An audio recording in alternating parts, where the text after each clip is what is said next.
The UK budget, a fiscal fiasco? Welcome to Mark and Pete, two blokes with half an opinion. Now, here is a thought. No pain, no gain.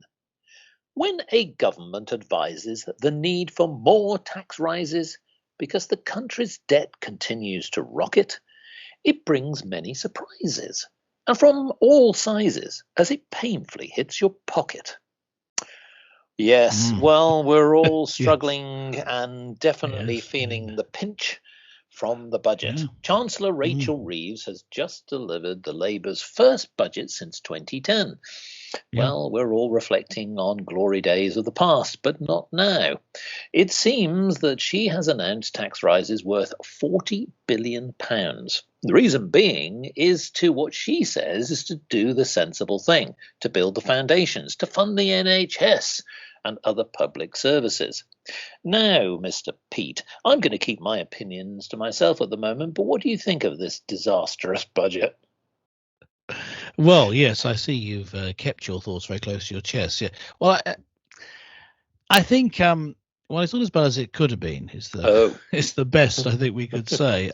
Really? It's about what I would have expected, but that's not a good thing. I mean, we've seen. I guess you'll go through the details in a bit, Mr. Mark. But really, what we've seen is two sides of misjudgment. So we've seen increased tax when tax needed to be decreased, and we've seen increased spending based on borrowing when we needed the reverse, or a rather sudden reverse on that. So it's wrong-headed, and I mean, this will no doubt playing what you've got to say, knowing your business background, but it just shows an ignorance, really, of how business works, and I think you can go further than it doesn't help businesses, but really you should be able to see, as here on Mark and Pete we often say, Mark, that the UK as a whole, the country as a whole, needs to be treated like a business, and if it were run like that, it would run a lot better for everyone involved, certainly for all its all the subjects or citizens living there. So that's my initial response is, this is what's expected, but it's disappointing because it increases taxes and also increases spending, so therefore increases borrowing. Very bad. Well, I tried not to echo your disaster, so I'm just saying very bad, but I mean the same thing. Yes, well, the sentiment definitely, but here's some points. Learn from the past. Because Rachel Reeves hasn't. And here's some thoughts. Again, I know that there are different measures across not just the United Kingdom, but across the world. Famously, Jim Carville said in 1992, part of the strategist for Bill Clinton's successful presidential election, the economy, stupid. Yes, it's the economy. Yes. That's what's going to help. But also go a little bit further. You remember old Harold Wilson, he had the genie of the pipe. Yes, he actually said it was about the pound in your pocket, folks. The bottom line is this. I'm going to start with some of the positives, which may be very short, so just bear with me over the next few seconds. I think it was right to talk about investment in public services. You need to have those type of services, the right foundations, whether it be in schools, whether it be in infrastructure. You do need to be able to raise investment. So I accept and understand that there was a need to certainly, possibly, as she has done, increase the national debt. The challenge is this.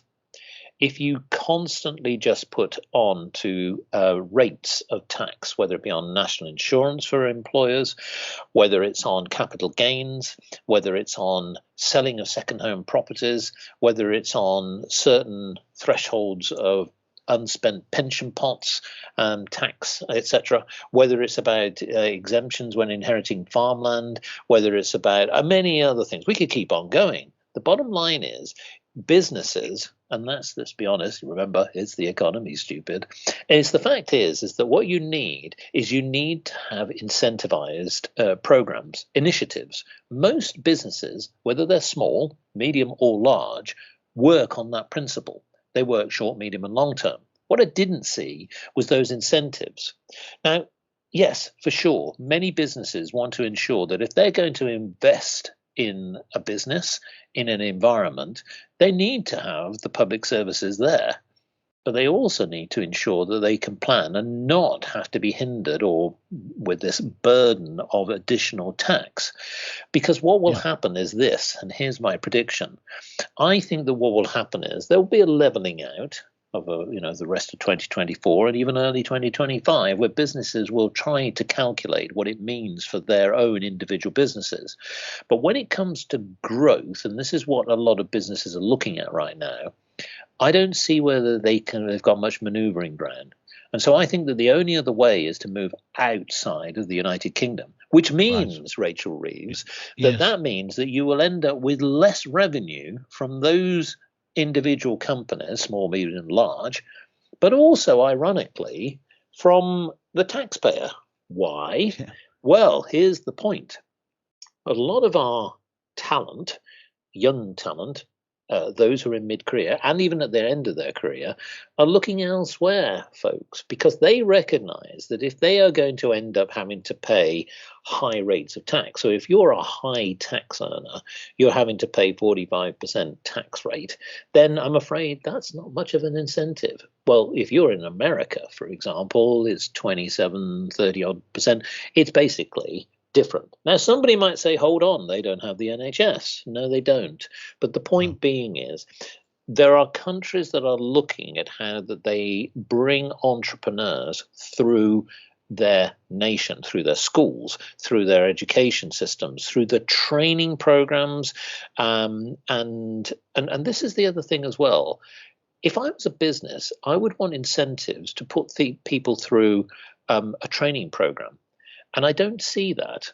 And I think that this country seems to struggle with it a little bit. It is not just now. I mean, it has done since the 1980s, the failed YTS schemes that Oh, had the yes. bad Yes, I PR. remember those. Well, the trouble was is that you were seen as almost an ineffective, talentless individual if you ended up with a YTS Yes. program, which was True. absolutely very, very bad because it didn't incentivize people to go into it. And also, those people who did work hard at it came away with a certification that wasn't really recognized by employers in the same way as, say, degrees. Now, here's the other thing, folks. We've got the other problem. Remember tax? Yes, yes, folks. Yes. But what about the other side of Yes. it? We If all remember you tax. are a 23-year-old individual who's gone through university, whether it be an engineering course, a lawyer course, a scientific course, or any other course, you're probably sat there thinking, now hold on. Not only is taxes going up for businesses, they're lumbered with debt. Yeah. And so what we're now seeing is the whole stagnation of individuals, which are lumbered with all these debts. The country's lumbered with debts. We've got a crumbling infrastructure that in some cases, I'm afraid, is going to cost even more than the 500 million to solve potholes. That's nice to hear, but 20 years too late, thank you. No, I'm afraid that what I would say here is this, you probably gather that I'm not happy with it. I think that as an employer, if you were putting yourself in the shoes of an employer, I don't see things working out long term. The only other thing that I would say is this, that Rachel Reeves made a point, and I thought this is probably we can all agree on this one, is that she stated, this is not a budget we want to repeat.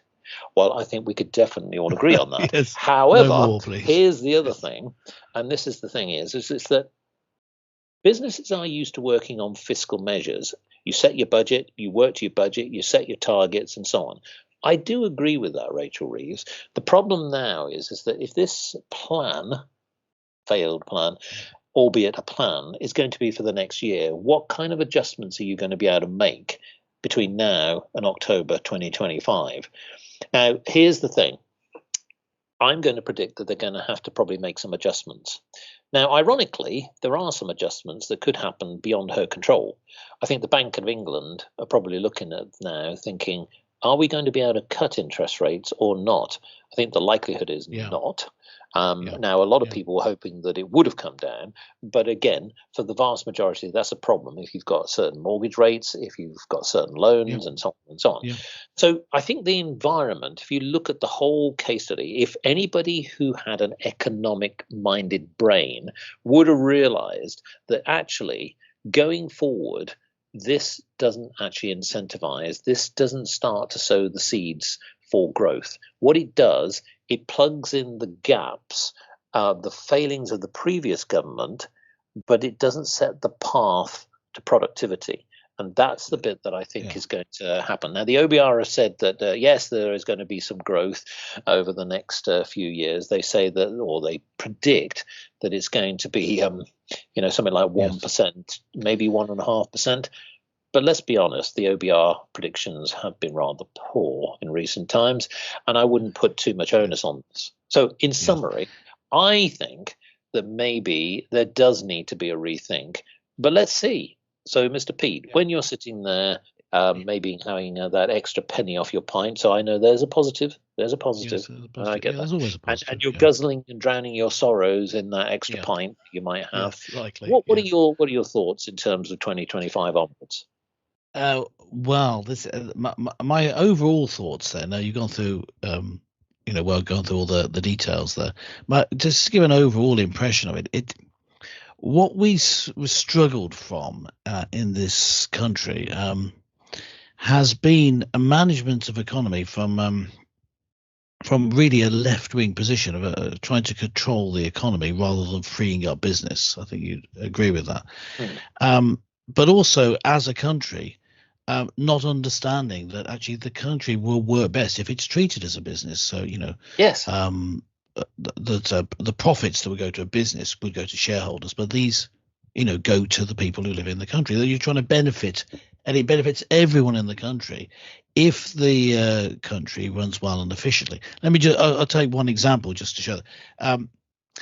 Spending on things like potholes, spending on roads, spending on infrastructure is necessary. You would do it as a business, but you wouldn't see it as part of the saying my business is growing because I'm having to spend more on my buildings. You wouldn't say that. That would be an expense, wouldn't it? Not a growth.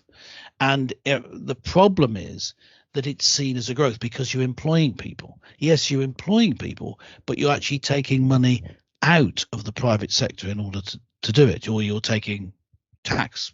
The simplest way, you're taking tax money to pay for it, and so not using it on other things that are necessary. So you want to do that. You want to do that as little as possible. You need to provide a good infrastructure, an excellent infrastructure, but that's not growing the economy. And so that's just one example. As I'm saying, that's not being run like a business. So what would you say to that? That really we need a change in the way we're governed. Here are the facts and here's the numbers.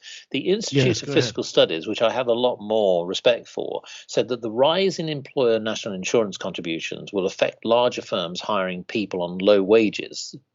That's going to almost certainly be happening, and this could lead to fewer minimum wage jobs being available in the future. So effectively, again, what is happening in the minds of those who are running businesses? It also warned that the lower pay rises could mean the measure raises significantly less. Do you remember what I said before? Less than the forecast of 25 billion, because again, what is happening here is that businesses will have to determine what can and cannot be done, both in terms of recruiting, but also for those who are existing employees.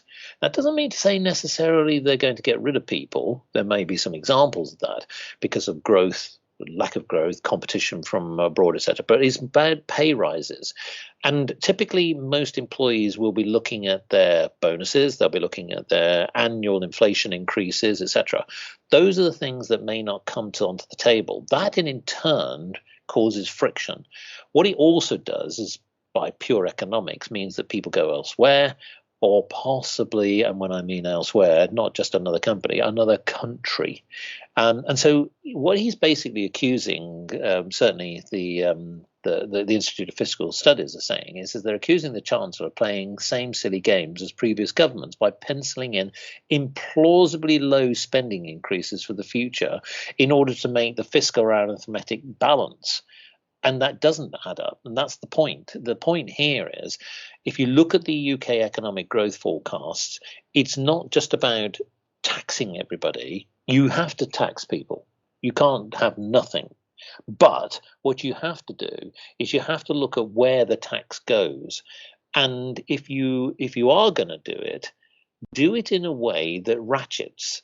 So here was my suggestion, was that what she could have done is she could have, yes, possibly put a few taxes on capital gains for those on second homes and things like that. Fine, get that, fine. I'm surprised actually she didn't hit inheritance tax straight away, but that's another matter. But here's the thing. What could have happened is you could have said, look, when it comes to national insurance, I'm going to hit you at this level. And then what she would have said is, if the country grows at a certain level, we'll then raise it down and push it down and push it down, meaning that essentially you work collaboratively. You work with businesses, you work with employers, you work with employees, i.e. the public, and that's the way that it can be done. But look, I think that money going purely into public services alone, there's too much weight in public services. There's not enough in the free market. We need to get into private businesses. We need to nurture talent in. I'm not entirely sure that we're recruiting enough engineers, scientists, technology experts. They tend to reside outside of the country. And I'm not saying we don't have that talent. We do. But if you look at the way things are going, we are certainly getting older as a nation. So that's one thing. And not nurturing enough new people into industries, the key industries. And here's the other thing. We've already seen short-term measures of public services. Look at Thames Water, for example, crumbling services, paid themselves huge millions of pounds worth of bonuses and left the whole infrastructure in a terrible state. It's got to stop. And I'm afraid that she hasn't set the path of success, in my opinion. Yes, I mean, just it goes me off and on, Mark and Pete, bring a Bible verse into play, just a general principle of how you because we're praying for some help, divine inspiration now. Well, okay, look up, gentle listener, Romans 13, verses 6 to 7. This is why you pay taxes, for the authorities are God's servants, it starts. And it goes on, give to everyone what you owe them. If you owe taxes, pay taxes. If revenue, respect, then respect. If honor, then honor. It's all in a balance. And what he was talking about, though, is paying taxes, but only taxes for these bare minimum things. And it talks about honor and respect. And you can see how just in the broader society at the time, how things were run in God's economy, in when he was laying out how the people of God were to live, though it's important that individuals could own property and they could trade freely. In fact, Adam Smith's book, on free trade, which of course is between countries, his famous work is on that, but he bases the idea of free trade on the Bible. He specifically states that. So it can be drawn from how God dealt with his people. You pay enough tax for the government to do these minimum things. So if the government is taking on too much power, according to Revelation, the last book in the Bible, the government is being a beast. That's what the beast of Revelation is. So you got to pay your taxes. But the taxes need only be for what's actually required for you to thrive. That's what the Bible says, and that's really what Mark's been saying in more detail here. But let us know what you think. Gentle listener, go to markandpete.com. Make sure you're subscribed, and you can leave a comment on this, and in fact, every episode. But for Mark and myself, it's bye for now. Catch you next time.